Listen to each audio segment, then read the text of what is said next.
भरत भूषण तिवारी जी की मृत्यु जितनी दुखद है उतनी ही चिंताजनक भी है। शाहपुर और भोजपुर की जनता का आक्रोश, उनका गुस्सा स्वाभाविक भी है और वाजिब भी। तीनों पुलिस कर्मियों का निलंबन आवश्यक भी था और उन्होंने तत्काल कार्रवाई जो की है वो सही कदम है।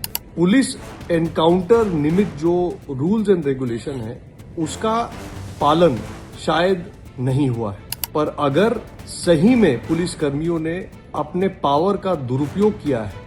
भरत तिवारी के इनकाउंटर मामले में सम्राट चौधरी अपनों से ही घिरते हुए नजर आ रहे हैं। बीजेपी के नेता ही सम्राट चौधरी की पुलिस पर अब सवाल उठा रहे हैं।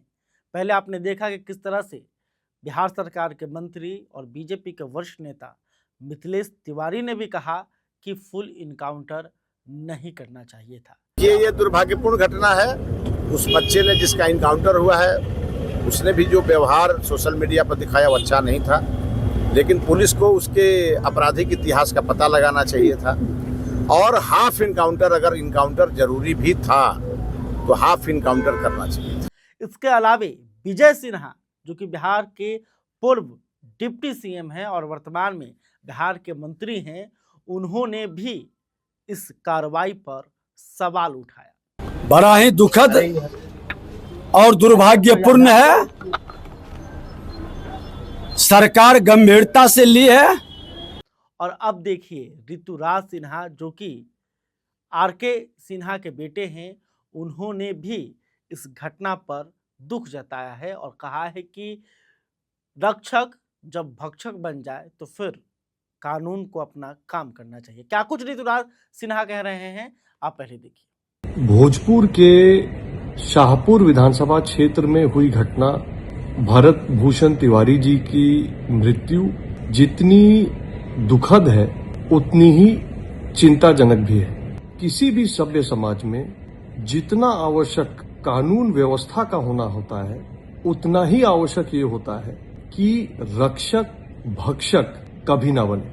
शाहपुर और भोजपुर की जनता का आक्रोश, उनका गुस्सा स्वाभाविक भी है और वाजिब भी। मैं सम्राट चौधरी जी की सरकार का पुलिस व्यवस्था का जो त्वरित कार्रवाई की गई है उसका स्वागत करता हूं। तीनों पुलिस कर्मियों का निलंबन आवश्यक भी था और उन्होंने तत्काल कार्रवाई जो की है वो सही कदम है, पर साथ ही साथ वायरल वीडियो से ये स्पष्ट दिखता है कि इस घटना की विस्तृत जांच आवश्यक है। भरत भूषण तिवारी ना किसी क्रिमिनल रिकॉर्ड का बहुत खतरनाक दुर्दांत अपराधी था।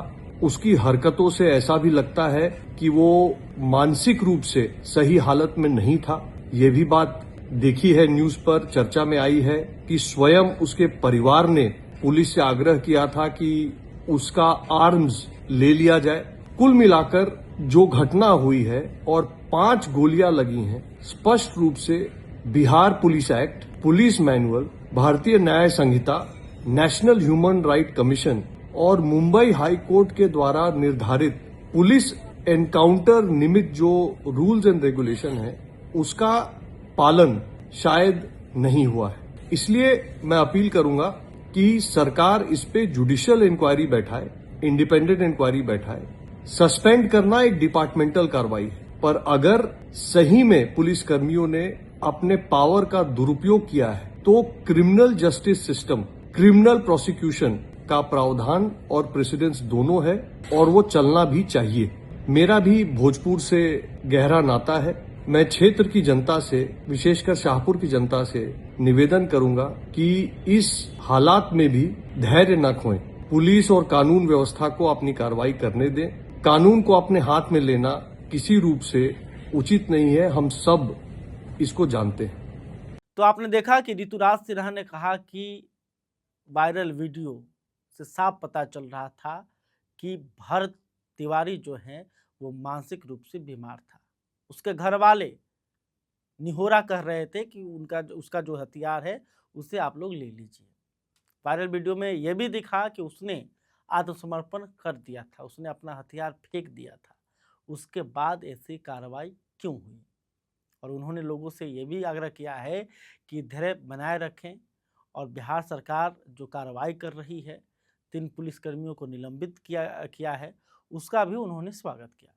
देखिए, तो इन तमाम जो लगातार आप बयान देख रहे हैं, इससे तो एक बात साफ लग रहा है कि सम्राट चौधरी की परेशानी बढ़ रही है।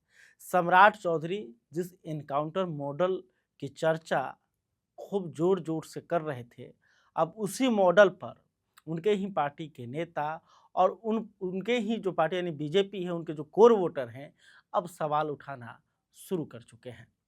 खैर, अभी तक आपने हमारे चैनल को सब्सक्राइब नहीं किया तो कर लीजिए।